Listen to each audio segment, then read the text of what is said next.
Hello everyone, welcome back to film Explaino. Film की कहानी base है एक स्नाइपर पे जिसने बहुत से अमेरिकन सोल्जर्स को मौत के घाट उतारा। अमेरिका और इराक की जंग खत्म हो जाती है, लेकिन फिर भी 2 अमेरिकन सोल्जर्स को इराक में भेजा जाता है एक पाइपलाइन की हिफाजत करने के लिए, क्योंकि वहाँ पे वर्कर्स सेफ नहीं थे। कोई था जो उनको शूट कर रहा था। अमेरिकन स्नाइपर मैथ्यूज और आइजैक को वहाँ भेजा जाता है। इन दोनों का काम था उन लोगों को मार देना जो उन वर्कर्स को शूट कर रहे थे। वो दोनों तेज धूप में पत्थरों के बीच में छुप के दुश्मनों को ढूंढ रहे थे। काफी ज्यादा ढूंढने के बाद भी उन्हें कोई नजर नहीं आता और उन्हें वेट करते करते 22 घंटे पूरे हो गए थे। मैथ्यूज का सब्र टूट रहा था। वो आइजैक से कहता है मुझे लगता है यहाँ कोई नहीं है, और वो यहाँ से उठ के नीचे की तरफ जाना चाहता है, लेकिन आइजैक उसे रोक लेता है। आइजैक उसे कहता है हो सकता है यहाँ कोई स्नाइपर हो, और वो स्नाइपर जूबा भी हो सकता है जो इराक का नंबर 1 स्नाइपर था और वो बहुत खतरनाक था। लेकिन मैथ्यूज की बात ये कह के टाल देता है सिर्फ 30 सेकंड में कोई 8 लोगों को कैसे मार सकता है। मैथ्यू को लगता है यहाँ जितने भी लोग मारे गए उन पे किसी ग्रुप ने हमला किया, लेकिन आइजैक को लग रहा था कि यहाँ कोई ना कोई स्नाइपर है। अब उन्हें वेट करते हुए 22 से भी ज्यादा घंटे हो गए थे और मैथ्यू का सब्र जवाब दे गया था और अब वो नीचे की तरफ जा रहा था। आइजैक उसे रोकता है लेकिन वो उसकी बात नहीं मानता। आइजैक का पूरा ध्यान मैथ्यू पे था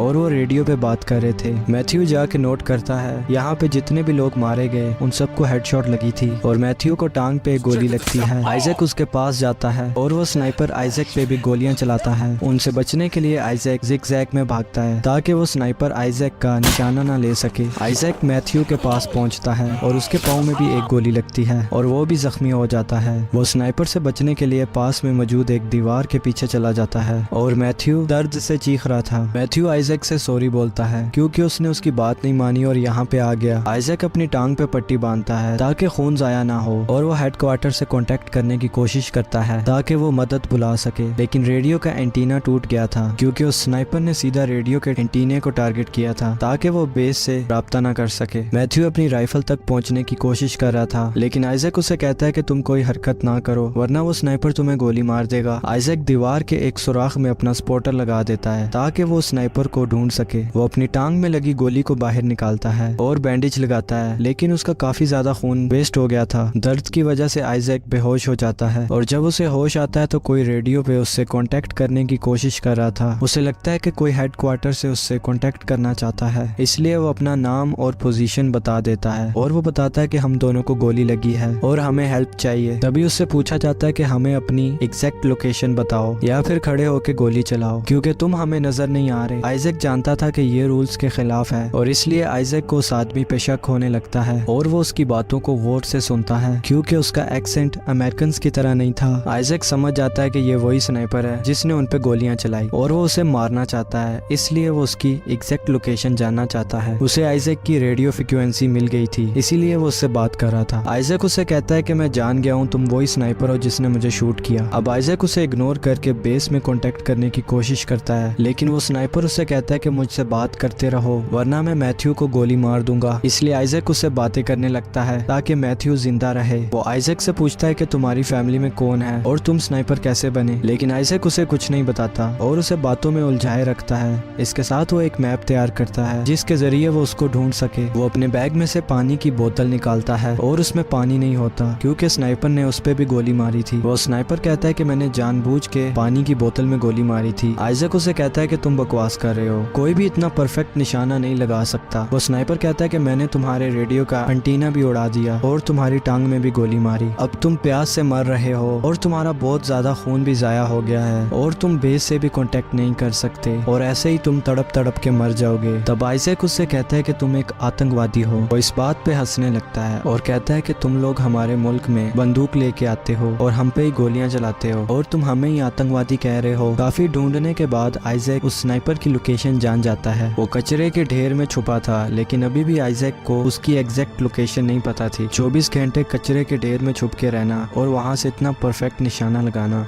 ये काम सिर्फ जूबा ही कर सकता था, जिसने 50 से भी ज्यादा अमेरिकन सोल्जर्स को मौत के घाट उतारा और उसे बहुत ढूंढने की कोशिश की गई, लेकिन वो आज तक कभी मिला ही नहीं और उसे गोस्ट भी कहा जाता है। आइजैक उसे कहता है कि तुम जूबा हो, लेकिन वो आदमी जूबा होने से इनकार कर देता है और वो कहता है कि मैं एक आम आदमी हूँ। आइजैक उसकी लोकेशन पता करने के लिए अपनी गन के ऊपर जैकेट और अपना हेलमेट लगा के उसको दीवार से ऊपर करता है, लेकिन वो स्नाइपर उस पर फायर नहीं करता क्योंकि वो जानता था कि ये आइजैक की चाल है। कुछ देर बाद वहाँ आंधी चलने लगती है और आइजैक उसका पूरा फायदा उठाता है। वो एक मरे हुए सोल्जर के पास जाता है और उसका बैग उठा के वापस वॉल के पीछे छुप जाता है ताकि उसे इस बैग में से कोई जरूरी चीज मिल सके। वो वापस आता है तो देखता है कि उसका स्पॉटर टूट चुका है। रेडियो पे मैथ्यू की आवाज आती है। उसे पता चलता है कि मैथ्यू अभी भी जिंदा है। वो मैथ्यू को स्नाइपर की लोकेशन बताता है और स्नाइपर को अपनी बातों में लगा के रखता है ताकि मैथ्यू राइफल तक पहुंच सके। वो स्नाइपर बताता है कि वो इराक में एक टीचर था। एक दिन अमेरिकन ने सारे बच्चों को मार दिया और तब से उसने अमेरिकन से बदला लेने का फैसला किया। तेज हवा की वजह से काफी धूल उड़ी थी, जिसकी वजह से वो स्नाइपर मैथ्यू को देख नहीं पा रहा था। इस सब के बीच मैथ्यू अपनी राइफल तक पहुंच जाता है और वो आइजैक की बताई हुई लोकेशन पे फायर करता है। मैथ्यू गन रीलोड कर रहा था,